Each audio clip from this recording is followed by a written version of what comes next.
post enactment of this act. You see, as I have mentioned, Meghalaya Resident Safety and Security Act.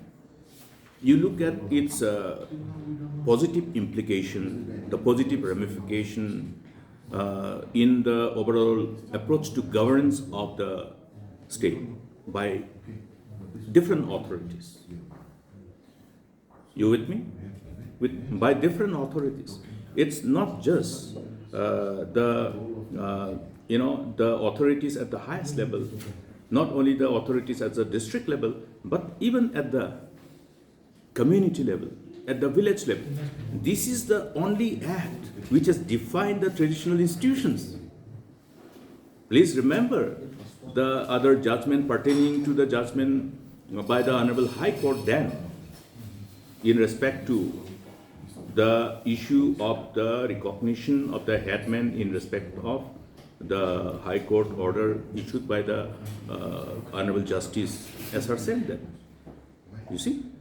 So this act has given a kind of legal mandate to the status of the traditional institutions. Okay? So you can understand the magnitude of importance of this act. Based on these, nobody can now question. Nobody can question the existence and the authority of discharging the responsibilities and power thereof as per the mandate of the provision of the Constitution under the para 4 of the 6th Schedule of the Constitution. You see? So therefore, you have somehow legally mandated them to enforce the provision of the law, provision of the traditional customary laws and various other laws which are in consistence with the mandate of the provision of the Constitution in as far as the 6th Schedule is concerned. So, therefore, in addition to that, you look at the various other application of the law. The application of law creates an involvement of both traditional institutions, the community, and also the state authorities, which includes the police and district authority. So therefore, there is minimum scope for any complicity of any authorities under the government in order to dilute the application and mandate of the law. You understand? Because people themselves are involved. So it's a kind of law which was designed after having this exhaustive engagement, due diligence, and exhaustive over a period of time. It was not something which was done hurriedly.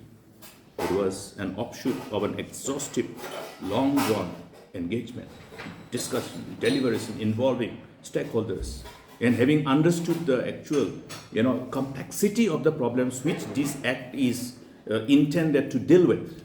You see, you have lots of complexity when you talk about illegal immigration, when you talk of illegal immigration and the problem of influx, because the concern of the people is also to look at the demography of the state, how we can ensure that the very demography, the population structure and the demography structure, some or other, do not get over a period of time changed or diluted in a manner that gives reasons for the indigenous tribes to be more concerned about their future. So that's the idea, and which is again very crucial for safety, security, and peace. Well, Doctor.